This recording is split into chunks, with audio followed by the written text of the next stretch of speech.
Well. Another beautiful Sunday morning of program Tumusake Chipumba. That was a very beautiful song. Banange Nkwaniriza Kuwasizotya. How has been your week? How has been your new year? Banange, I'm so delighted and so happy. Banange Kuwanga. Me, Nze Kuzenga did a Sunday. It is like a Christmas. And that's the way I celebrate a Christmas is the way I celebrate a Sunday. Kuwanga Namalo Kuchi programming Amugongo Wange. This day is the day of joy, day of peace, of okugaba, of okusava, of creating that relationship with God kubanga okubanti or creating a relationship ni Katonda oyino kubanga otambulira munono de yetagisa loving, caring, giving, doing every sorts of things, good things to the rest tini weweka. Yes, when wetagisa love, there are other people you need to bring together on the board through your love. Kitegeza kintu bikimu kijja kubanga kitera kwatikoba mu 1 Corinthians 1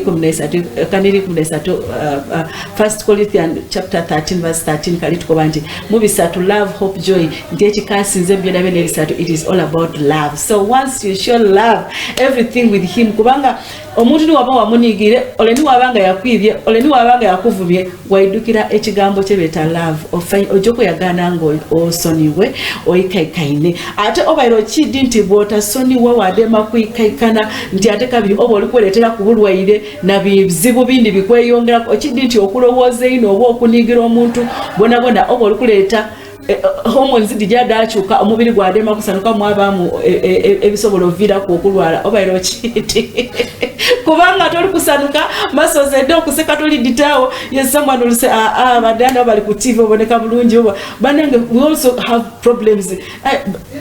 First and foremost, then single kusoko kusasita n'abasumba ave waka yenda ngalina ebizibu ave waka ngalina abagobereza abalina ebizibu ave waka nga aye bwatuka awali abantu. It is only about love which has to prevail.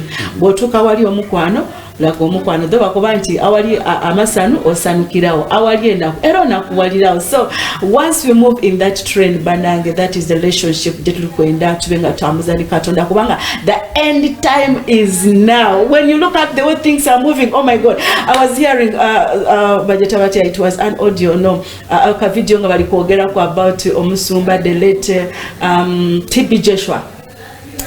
All sorts of things. Oh my God, I just thank the Holy Spirit. It just told me that this is now a war. This is an antichrist war. Kubanga bwe yatukoba ndi bwana bali kwida ifa bali wonga tuikiriza wajja kubawo embere gyo kubawo tubenga refena tulekero kwikiriza mu bantu baife. What is your Holy Spirit telling you? If they are talking about the man of God, atenga nabali kumwogerako, when you really search about them wabanonekerezako ngatasobola nakubisa kigambo kya Yesu mukanwa kiba kitegeeza ki we should watch out kubanga end time all the signs and symptoms and everything nti Yesu ali kujja kwira etuse iwaja kwagana atya. Tumusake Chipumba nze kisambira dana okuva ku saisa kitunu paka sawa 8 tulina mu God is calling, and right now we have the man of God today in the house. Tumusake Chipumba gotjo kubanga tusharinga naye tubone ensi tuligitambuzawa. Today you all kubona right now. You have been prepared by the Holy Spirit, and God is the arrangement. Okubanga o meeting omusado no tubenga twogera kunaye owulire ku bichi byajirenga akola obuwereze okuva jabutwire paka wano atusewa, and how has God lifted him okubanga buti musumba wa mani ndamuleta ku at first era mwiziza cause he is a very great wonderful man of God. God kujanga tambula naye mu ministry iwoli ewena nga you've been called by God. You'll come and join us, but right now we have Pastor Dan agandi anagatwa your most welcome to program Tumusake Chipumba. Alamusaka walivona Baba TV. Alamusiza mwena banyama ne basebo. Yes. Abalaba Baba TV. Amanyanze Rukundo Dan, Sumba Rukundo Dan. Sumba kanisa erimbiko Majita Full Gospel Church Mbiko. Yes. Sanyu senyo bondi gwa kusatu. Kubera ngande kumpewoza Baba TV. Amina. Nsabikide dala. Tusanyisa okulaba anti mutolukumbuza abazanuka tusanyisa okulaba tudda kudongera dona tudimale olucholi olunyankole olujap olwalulu badeta bati adona tudda kuduganja n'Olunyarwanda n'Oluswahili wakati is also becoming the second language ya Uganda not so tutazongea zote tutazimaliza zote paka Kejenge. My children are happy when they hear me speaking Oluswahili. Yes, mtazungumza mtafundisha nyinyi kuzungumza Kiswahili kwa juu shule pia wanafundisha Kiswahili watali kuulira noni Oluswahili kuba nedimi kuni medetu jokosa kwenda kutambuza business ebirimo gyo kwenda kutambula international wide East Africa nolimi oludira tuli kuongeza so omusumba this is the first time job identity program to Msaka Kibumba but waliwo abadde tebakulabako nga tebakumanyi musumba Pastor Dan yani Pastor Dan Sajja Dan Rukundo. Yes, I remembered. Pastor Dan Rukundo. Yes. Musajja azaalibwa omwami gwe bayita Bombo Vincent. Yes. Naye musumba no kyewunyisa nti nzaalibwa mu maka ng'omwami nga musumba n'omukyala nga musumba. You are so blessed. Like now my children also say me I'm so blessed. Bwe banzaala nkulidde mu family nga my mother is Chisambira Diana musumba. But there is how you feel. There is how you feel ozalidwa within that grace. Yes. Yeah, you feel so blessed. I think that most of those people kizibu nnyo okumesinga up musumba tugende mu maaso. Omusajja ono munnaye gye nvudde wa musumba Rukundo Dani musumba Rukundo yani. Yes. Nze siina gye nvudde kubanga taata wange olulyo olwo lwa Katonda. Olulyo lwange lwa Katonda. Okuze omanyi taata wo mu ggulu. Nkuze mmanyi taata ne maama bokka.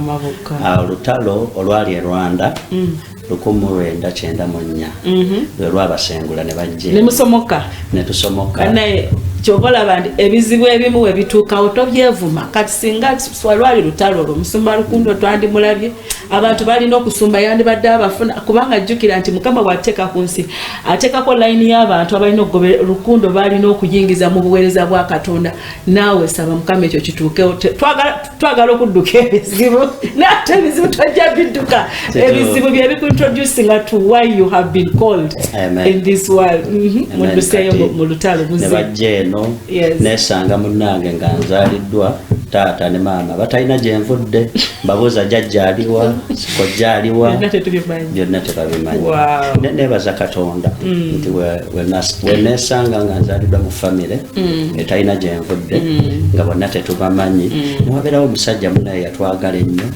n'atuteeka mu orphanage eri abo buziika bagita Canaan Children's Home. Kambuze wazaalibwa eyo wazaalibwa muno nazaalibwa eri kati badduka nammwe badduka naffe. Okay. Kati wamudduka eno mu stagingirawo tu staginga ku kyalo kye bayita Buvuunya mu Najjembe mu mabira wakati. Yes, we ba staginga taata wange n'anoonya emirimu mu Meta mu bikajjo. Kati mu mabiro mwekitegeeza mwagwa ku ttaka eritali lyammwe ne mugamba katusanze wano no man's land awo sijja kulimba. Yes, kuba mwava eri temumanyiyo ne muva eno kati no man's land ekijja kijje nze family yange ngiteese wano bayitwa Buvumu. I love that. Munnaye mutata wange nze najja ndi muto nali muto actually nazaalibwa 1990. Yajja namwe nga muli bameka? Twali by then twali 8. Okay. 8. Kati naye balina amaanyi kubanga olutalo okudduka with all those children and you survive up to Uganda kyali kisa. So Mukama n'atuyamba munaye ne tukula nga tukulidde mu mbeera eyo mu mabira wakati. Naye taata wange yalina emikwano gy'abasumba bwe yatuuka yatandika kola mu Meta. Bw'akola mu Meta Mukama n'amuyamba n'afunayo akataka. Bw'afunayo akataka mu mbeera ng'eyo nga tuli mu kayumba ak'essubi newabeerawo omusumba eyajja n'atukwata ku mukono n'atuteeka mu orphanage yadde tetwali bamulekwa. Yajjayo abaana n'abateeka mu orphanage bali n'asooka n'abaleka mu hasolingezi ebyabwe ng'asate. Wow, that's so tetwali bamulekwa naye ng'embeera gye tulimu bambi sinungi. so wento wenkuze mukama nanyamba nensoma. That's why we always pray for God to get for us at least one good person all. Wakati daddy ne mami singa tebali na they didn't get that one good person.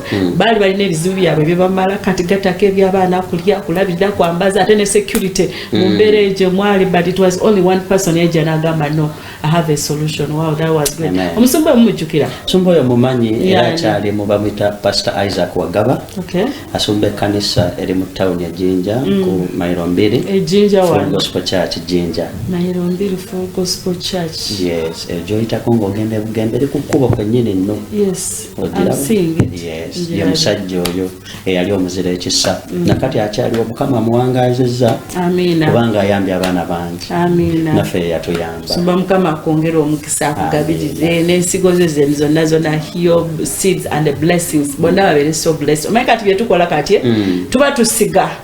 Nti oyinza okusiga kati ebikajjo bikulira myaka ngemeka? Myaka 3.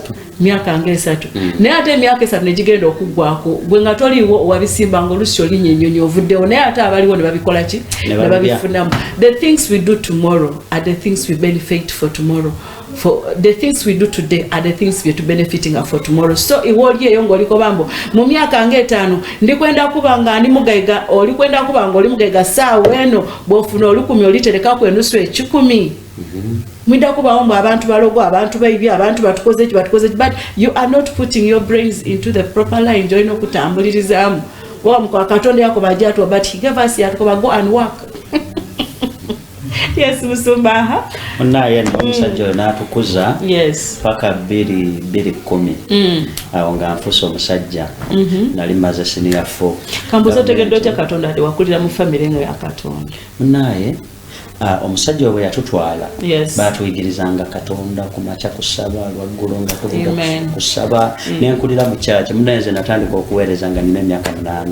Ne, was so blessed. Nentandika okuweereza kati omwaka 2004 we nayatula Kristo newankubadde nali mu family newe nakula nomanya nti nina okweyatulira ng'omuntu nenjatula Kristo.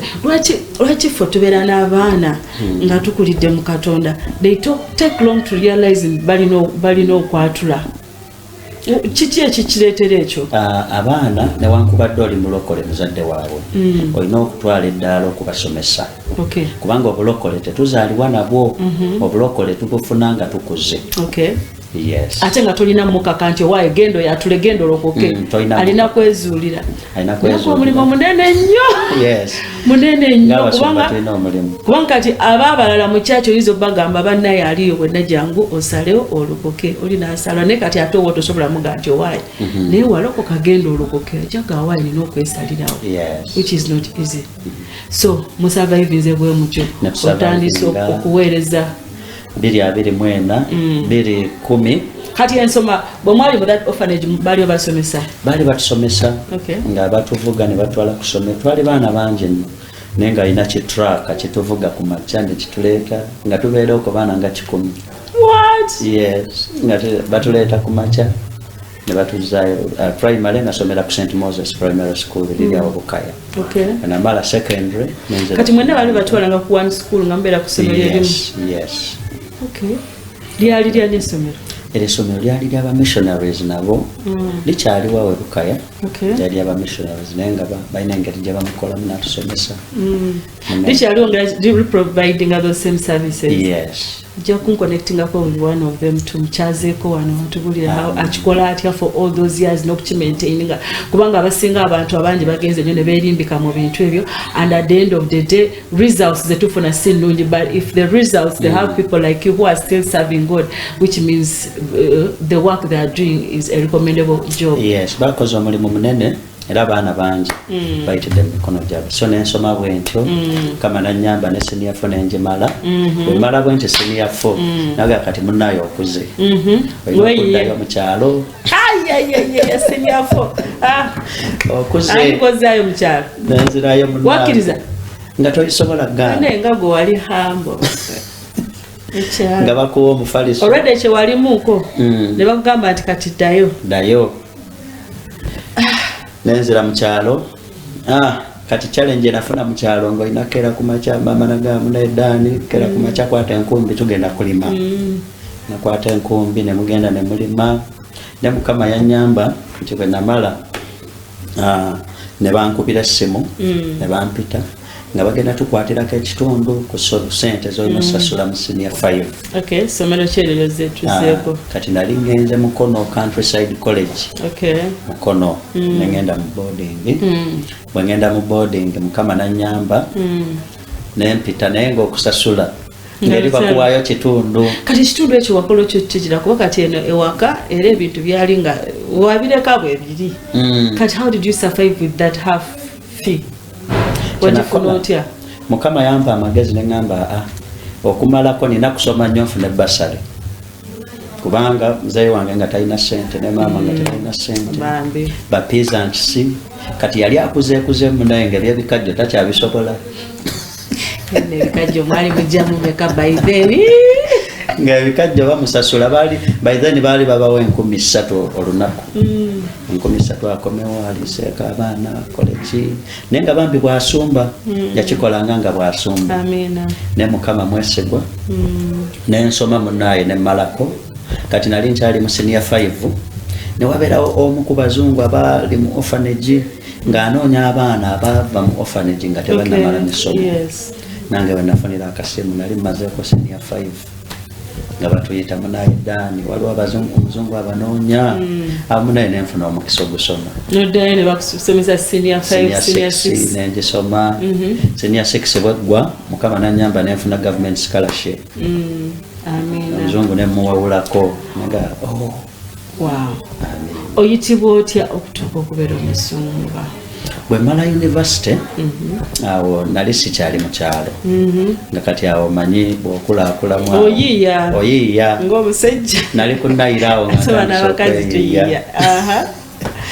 nenegatta ku kanisa bagita Sunrise Community Church mamita Pastor Ivan Mukuru nenegatta kanisa eyo nentandika okuweereza kati yanyamba okuzuula okuyitibwa kwange nga nkuba nanga ngolosi mperezaako mu baana namba munaye Dani labika olina okuyitibwa okwaki okw'obusumba nengamba kale kubanga yali andaba nga ndi active mu kanisa nengamba nno ngenda kusasulira ogenda osome obusumba nalabanga gwatisa omugugu kubanga nze nali nsomya nakola bachelors in economics nanoonya mulimu omanyi ekisinga okugeza mu bantu be nali mbuliddeko nti oli ne bwakiwulira nti alina okuweereza kuno kwe kuyitibwako kizibu nnyo okukikkiririzaawo Katonda amala teekawo mbeera nebikyuka nebigira bwe tukungwenogane olina okukola nga gundi onaani ekyennyanja gwe kyamira yona nti it is batono nnyo ku 10 olaba maybe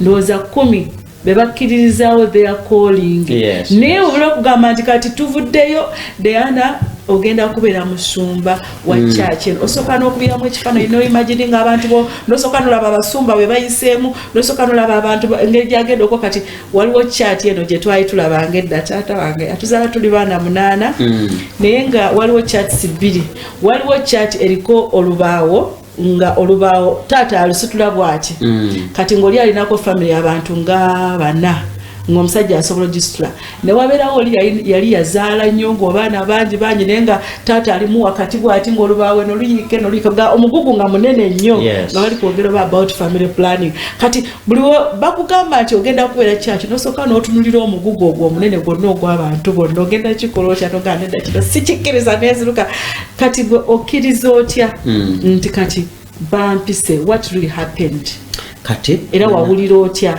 within that time nalaba Katonda mu ngeri bweti bwe naddayo ewaka nendowooza ku nali sinawasa nali nkyale singo nendowooza ku musumba kyaŋŋambi naye nga ebyabawala abakyala eno kyange muko wano onandabikidde bulungi amaaso gali galabo bategala onaye ng'omuvubuka ate kati abasumba mumanya tuli bamu ate muli baholi nnyo mwali temulaba amaaso gali gazibye nga gamwoyo gegalaba naye ag'omutegala kitali kituufu munaye ng'omuvubuka maama w'abaana nali mulina naye nga tetunnabakola tetunaba ngali ali mu girlfriend just ngo wali olina interest oba just mwekati olwokuba girlfriend like girlfriend boyfriend nenga temuyanga nenga there are things which unite you like ministry worshiping bichi golode wali olina feeling nga naye akimanyi nti kati tuli wamu nali mwagala nga naye akimanyi mweyagala era ne waka nagenda yoko nenga tetunajja wamu nga wedding tenaggwa Musumba wange nga mumanyi. Kati bwe nayitibwa musumba n'angamba genda ku global somero liri wano eri abasumba wa Iraka Global Theological Seminary neyenda n'ensoma. Kati in the process mu kusoma muno yeme nafuna okuyitibwa kwange. Kwali kutya? Mukama Katonda yandabikira Hey, Mama, I'm expecting some fire here in the studios because Monday times okuyingira mu moyo atenga tulikuba nga tujja mu break bana katuje ku break katono kati twire atukobere Katonda yamubonekera atya. Some people you doubt nti Katonda tabonekera bantu Katonda tayogera era bya Katonda bizirayo era bya mizimu bya misamba bya kusambira bya kibye muwulirizamu mwerabira nti nebyo nebyogera biri wansi wa Katonda atenga biko samani ga Katonda atenga bitya Katonda katwire tovaawo.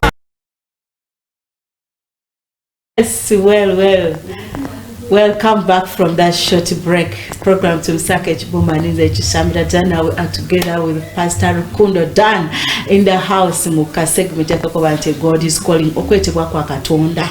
Yes, okwetebwa kwa Katonda obwojo okutukira nti naitebwa Katonda ngolina processes byogire ngo bitamu. Abandi teacher angu kuzula but bwochulira please embrace it. The earlier the better. Joko mokuru akuche embracinga Joko mokubita through a lot of hurdles and nze botunamaliza no musumba kunkomere yoni ndatovaku tunkometova kugumikiriza njako akusambi toka professor about me nokubanga ntuse wano eri aliko baha bichiryaje okusumulekala Katonda na tukolerera mutimu. That's why when we are in the presence of the Lord ranga tulikwogera nga tulibavumu nga we are bold. I was like you nga omwenge ngunwa obwenzi buliwo there is nothing we did not go through as human beings. Ni Yesu yena bwe yatukere na bamuzalera yana yabitamu bire abamukuba bakoba kana kamukopi kana kamukoze so what everything Katonda kiyabitamu omwana we Yesu kiyabitamu funa tetulina okubitamu ate buli bwo bitamu ekyo oboliku aimingira ku kinene gye beta promotion. So oyinza kubewa wakoboti abona bali ebichi yes bali eyo aye abandi tusabirira Katonda twamukoba ndeterayo okwekizibu nje ku level yindi eri ali kwenda okulumuka and that is the way to go. Every test every promotion must have a test. You have to be tested to have that great testimony, and the greater it is, the greater the test is. Hey, Linda, so Musumba, tell us you heard God's voice. It came in which form? Because it comes in different ways. God's message and His okubonekera abantu. Amen. In the process, ngande kusoma ku Global Seminary. Yes. Musumba wange yali yankwase kanisa jensumba yali kaliro bulumba mondeyo nankera kumacha ngabambya mpa transport ngenda neminya paka bulumba nenkomawo every Sunday. Okay. Nenga challenge weli ngenda mu kanisa eno yali mpya nensanga mu abana basatu nga nino sumba nenkomawo kati lwaliro mune banyaniriza ko mu kanisa Full Gospel Church Mbiko. Okay. Awo nanga no sinafuna dobozi lya Katonda bwe banyaniriza mu kanisa eyo nengenda eyalimu yali akaddiye nga makanisa ga Full Gospel gamanyi bakusakyusa basonda. Yes, okay. Eyalimu yali akaddiye nemala okuweereza bwe mala okuweereza abasumba ne bayimirira okuva leero no ye musumba wammwe nga tetwakiteesezaako. I can just imagine what was inside your spirit and your body. Nenzoka nenshaking went. Nga sine experience ya kusumba mu kanisa. Just imagine omugugu ogwo. Nengamba Mukama oba gwakirese kanzira y'omusabe. Bwenzira y'okusaba munange. I love that. I need a confirmation. We should always ask for that confirmation. And the confirmation, it can even be more than 2 to 3 to 4 people. Yes. To show that it is really God speaking. Is it God or it is the other side of the coin? So confirmation yako ba yes that is what I had miss waliwo yangambako emotoka gyenasooka okugula nagamba mukama agambe girete mukyaki namugamba mukama ayogera nange saba mukama akindage ntobye n'akantu kange ate ongamba muno namugamba saba mukama namugamba musumba tetuddaawo kati waliwo byodda nogamba bino byamwoyo nogamba nedda kino kyayogedde ekiba kyamubiri katwogere ngaomubiri gwe gugereka mukama musumba eyakulaze mugamba ndagenda kakitanda ganga eyamulaga nona omutima gwakandirawo there is that confirmation yes always benkyalayo nemmala okuweereza ne bamaliriza nti musumba n'okuva leero nga tetwakiteesezaako nenzira ewaka munnange neŋŋamba mukama bw'oba ggwe ayogedde ensumba ekkanisa eyogera nange nali nkyali muvubuka muto by then tewatandika nimiliba yes naddayo nemugamba mukama ayogera nange ekiro kyaleero munaye ekiro n'ayogera nemugamba for confirmation kasoke mbuze wakola ki oba wayogera ki oba kiki kyewakolawo katonda n'awulya eddoboozi eryo nelibeera so fast because when we ask God answers. Prayer is communication. Exactly. So you have to wait for the feedback. Exactly. That's what I wanted to hear. Iwali kuwana Baba TV, my dear. If you're praying and you're not seeing results, not even results, Diana, even my facial expression, Diana, yes, no. When you've Wakatonda wasaba, do you try to find out whether he has communicated to you back? Do you know osobola kujja mu maiso ga Katonda and you just be there and you sit and listen? That's what we call meditation. Wasoka watyama wasirika. But some people tumanyi nti era okwogera ebingi oba okusiiba nnyo oba okola that is when God communicates. You know, zenange going to benali, but I speak it because now I've been going through these things. So I have to let others know it. You can have your own time and ask God. Yatukoba utunasaba nga tunakola ki? Tunaweebwanga. Otwalangako obwire. Owali wali kuva mu bulokole kuva tawulira Katonda nga ayogera. Ne wali omwaddeko obudde n'omugamba nti kati ndi wano nzuno mpuliriza nsirise. Yes, oyinza osirika olunaku olusooka olwokubiri weeyongere. Yoyongera until when he speaks. You know? That is what tukolera we sobi. No yogera goli kwogera naye akutunulidde kutunulizibwa nga wona komera when atandika that's how he does things. Yes, ayogedde nawe ate. Ayogera nange. Yampa kirooto. Yes. Nga nyemeridde mu kanisa eyo yennyini. Nga nyemeridde mu kanisa eyo yennyini. Simisango ati gyejazze. Naye ku luno nga ndaba. Gwe mwennyini weerabye. Bwe ngendayo nalaba abantu. Bwe ngendayo mu buliwo nasangamu abantu baali 7 mu kanisa ennene. Mu buliwo? Mu buliwo. Nengenda nenyimirira nempereza. Kati ku luno mu kirooto nga musabye Mukama ayogera nange. Nga kyaki eyika n'okuyika abantu tebalina ne babeera. Ng'abantu bajjudde. Amina. Nga ndaba ekitiibwa kya Katonda mu kifo ekyo. Kati bwe naddamu okusaba nga nvudde mu kirooto ekyo ne mugamba bw'obanga yeggwe nkusaba ne musumba wange abadde ansumba bwe mugamba kino ekintu aleme kugaana. Serebe yali wabweru. Ne mukubira namuwandikira ku Facebook ne twogera ku Messenger. Ne mugamba naye no musumba obadde okimanyi. Musumba wange yankuza ayina ekkanisa gye yantaddemu eri Underful Gospel Church ekimwe nakulira. Yes. Munnange nno Katonda n'addamu okusaba kwange kwe namusaba. Nagenda okulaba musumba eyanteekamu ssente okugenda okukola okusoma. Nga ngamba mwana wange kwe kuyitibwa kugenda. Amina. Katonda nankonfaminga nti yakoze eki. Era ne muyita ne mugabo ova wabweru mu America jangu onkyalireko. Onsabira omukisa. Wow. Era bwe yamala n'akola ki? N'akomawo n'amujja. Munnaye ne ndaba Katonda nga mpita mu buweereza obwo okuva olwo ndi mu buweereza obwo. Wow, ekitiibwa n'ettendo tukiddiza Mukama. Kati saawa zino omusumba tutuuseewa, how far tutuuseewa n'enjiri, biki ebigenda mu maaso, programs ki, omanyi kati bimu Katonda agenda n'atulaga n'agamba nga wayiseewo emyaka ebiri kino kye kigenda okubeerawo, kino kigenda kujja. What are the new biki ebipya byolaba bye tulinawo bye mukozeewo for ever since we twakuleeta up to right now, obuweereza bugendawa? Mukama atukoze bulungi nno. Gwali njagala okutegeeza nti Mukama bw'akuyita ateekawo obugabirizi bwonna. Amina. Nze nno gwolaba Diana nali Katonda nga mpita kyenasooka okumugamba Mukama ng'ompita teekawo obugabirizi kubanga feeza ne zaabu sibirina. Naye oyogera mu kigambo kyo mu Haggai essula ey'okubiri olunyiriri olw'omunaana. Haggai chapter 2 verses 8 nti feeza ne zaabu byonna bibyo. Namugamba Mukama akabonero akasooka k'obondaga wano on blessing n'omukisa gw'essente kubanga seguli. Bwe nagendereyo nga mpangisa ennyumba ya $4,000 ewa okusumba nampangisa nga ntya n'okutwalayo endiga munna. Naye Mukama bw'aba akuyise munnange ngenda okulaba ebintu byekola ku speed. Mukama nampa ennyumba mu myaka emitono ennyo kati saawa zino wetutuuse. Amanyi lwaki teweetuma yakuyita n'akutuma.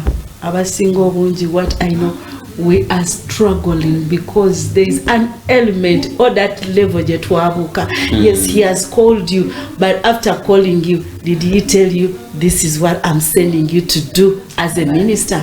Ekibuzo tukyebuuze nga ino once you see yourself struggling, yes, oyinza okuba oli w'amaani but look into yourself.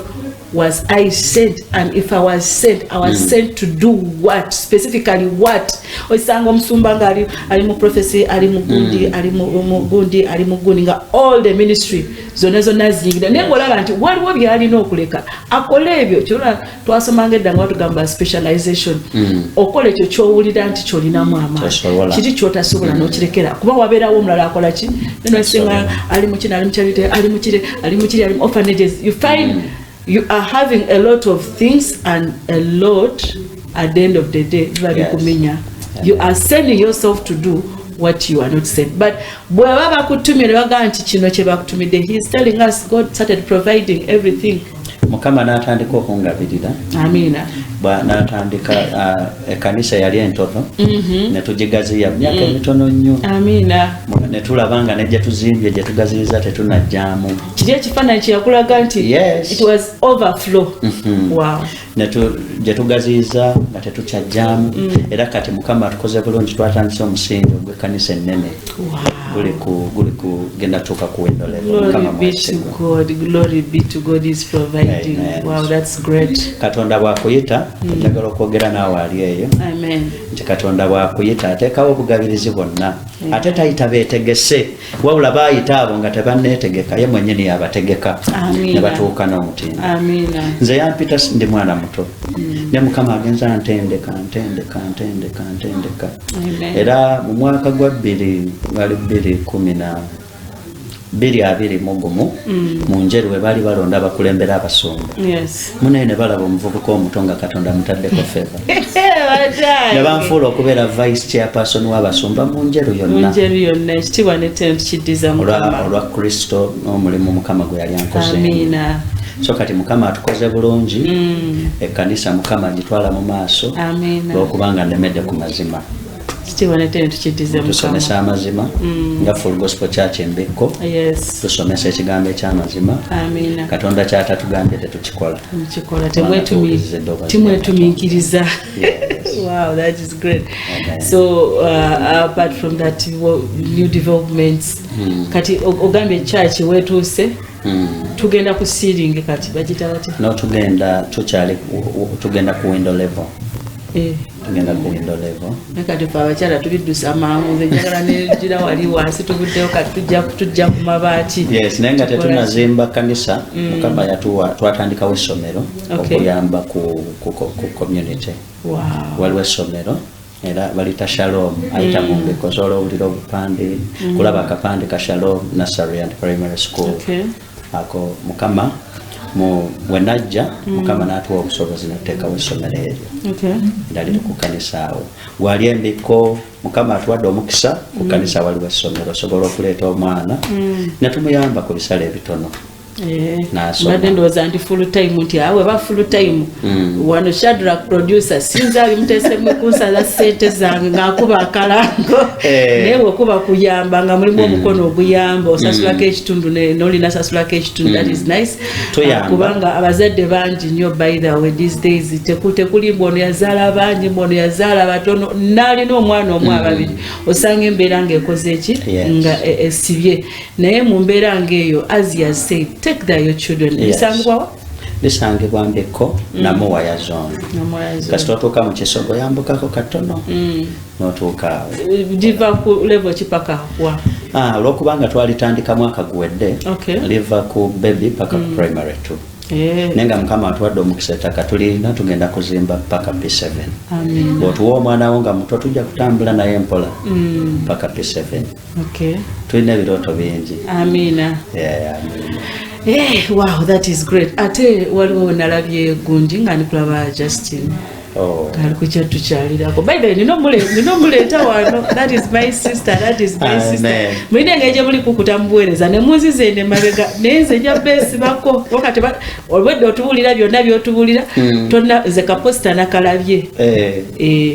Bannaye abantu mwenna abandaba. Posta nakalabye. Era abampuliriza. Tulina ng'ekkanisa tukola okuweereza bingi okukoma ku mitima gy'abantu. Amina. Tulina Mukama yampa okwolesebwa kwa heart of worship okusinza. Heart of worship.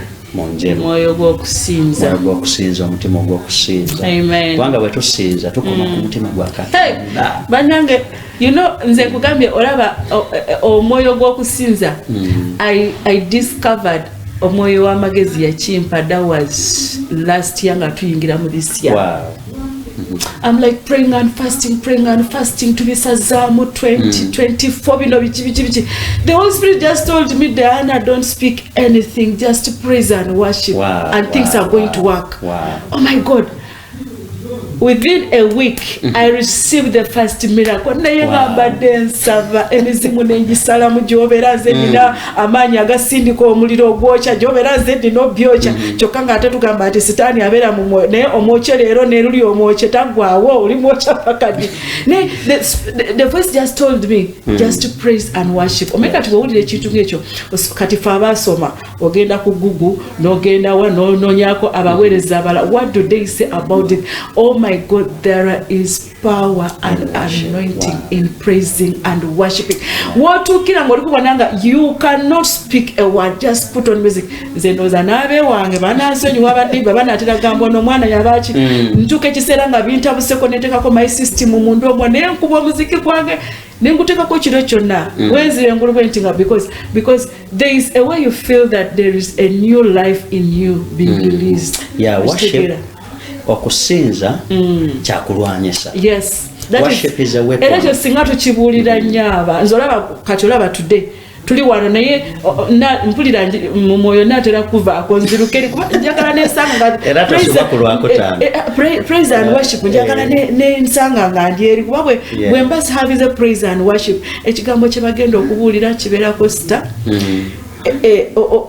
okusaba kwennyini kubeera very low, but when I start with that mode of praising and worship, you feel new blood, new power, new anointing. So Musumba Ogambe, praise and worship just nabosa jadi. It is heart of worship. Heart of worship. Just nabosa alikujja lwakutaano lujja ng'ennaku z'omwezi 19. Okay, that's tugenda kubeera nga tulaunching heart of worship. It's a launch. It is a launch. Okay, it's an overnight. It is a worship night. It's a night. We are not presenting. Tekuliko misana just tutandika saawa emu ey'olweggulo. Okay. Paka saawa 12 ez'okumakya. It is not a launch ti abayimbi bagenda kujja bayimbe buyimbi. No. It is launching heart of worship. Nti buli muntu anajja agenda kukoleezebwa. Amen. Addayo ng'omutima ogw'okusinza ng'alina omwoyo w'okusinza. Because worship is a lifestyle.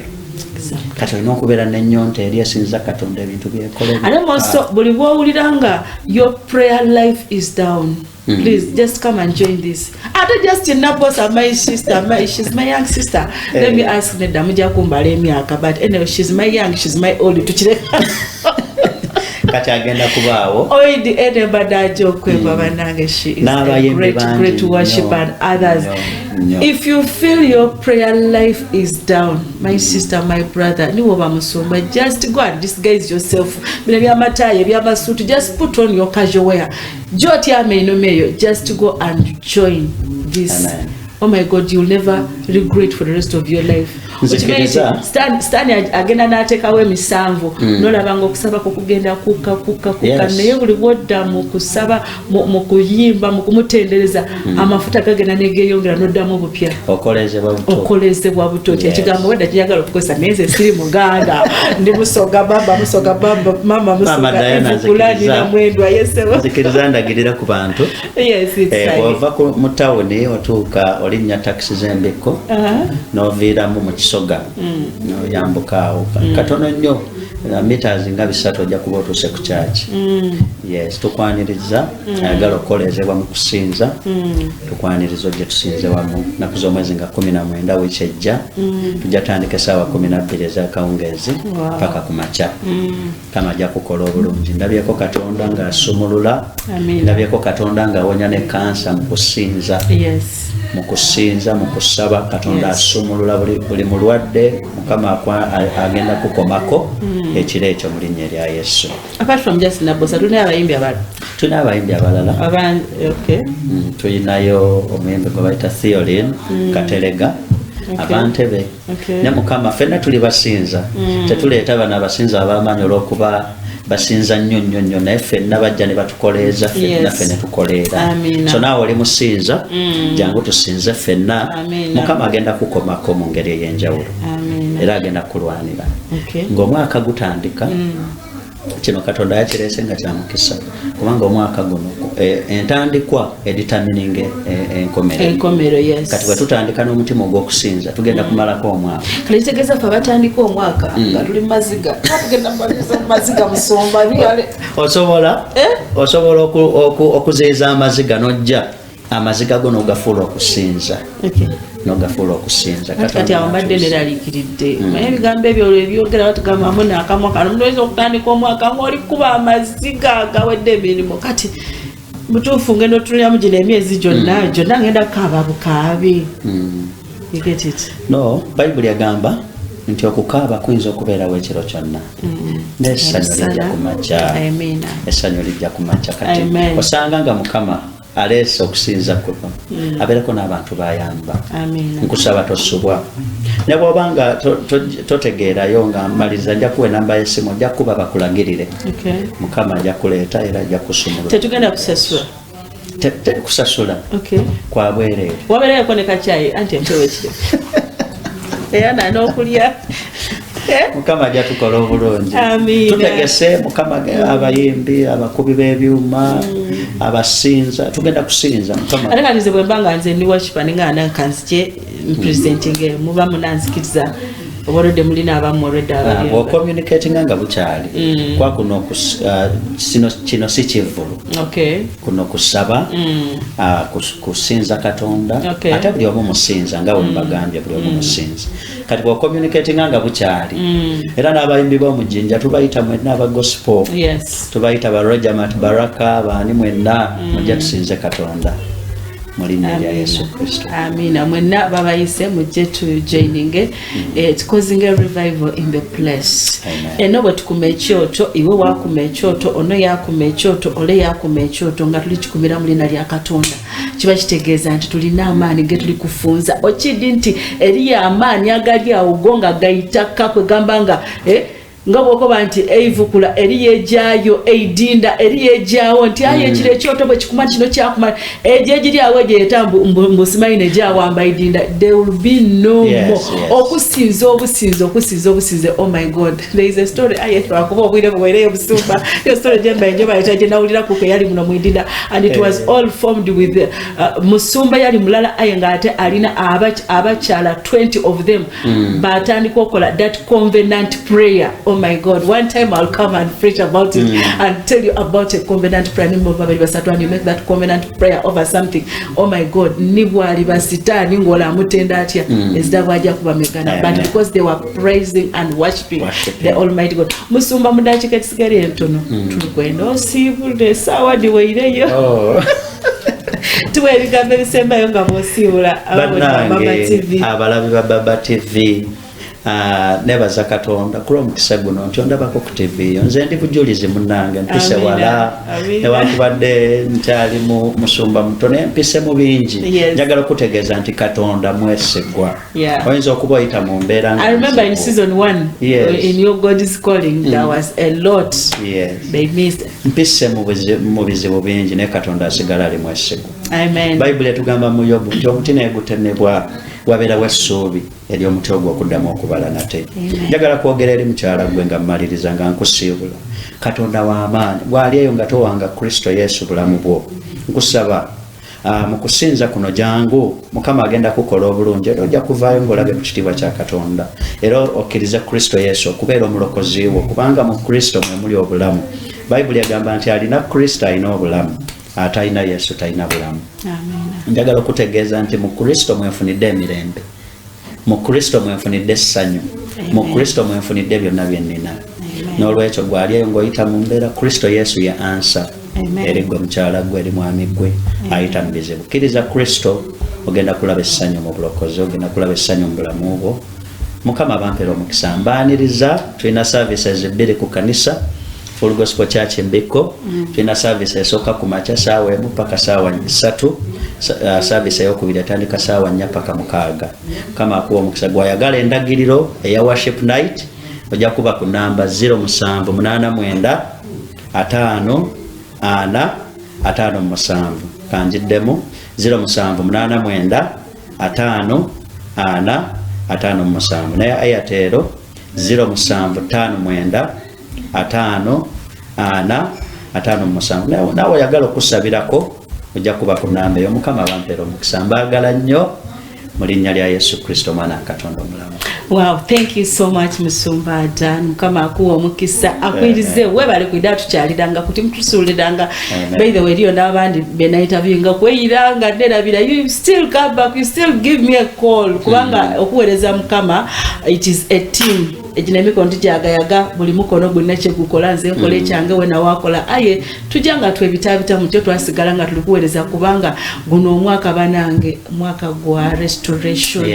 Restoration oyinza obutasobola agigema kuwenka aye nga wetagisaako emikono egindi ono yakuba wano oli yakuba wali ono yapano beating out obona ife abakazi bo tukola makeup okola iriso wasoka wakola iriso wano walimaliriza wakola akasige wakamaliriza wanonya earrings wanonya lipstick buli kimu tituleta makeup wa mutako oti pu be it is just but later eyebrow pencil later wanja and ndikubyogera mu lusoga bana ngeze nasoga waire ino right now tuyazize Mukama akuwa omukisa kidako ita next time banange timwerabira kwida nambe ndo mudikubeko Musumba ida kwogera ni it is going to be a blast jakuba chamani jakuba chenda so mumbero otineyo tovao program tumsaka kibomanize kisamira jana ekaja maiso katwire ne chawandi kuwe cholnako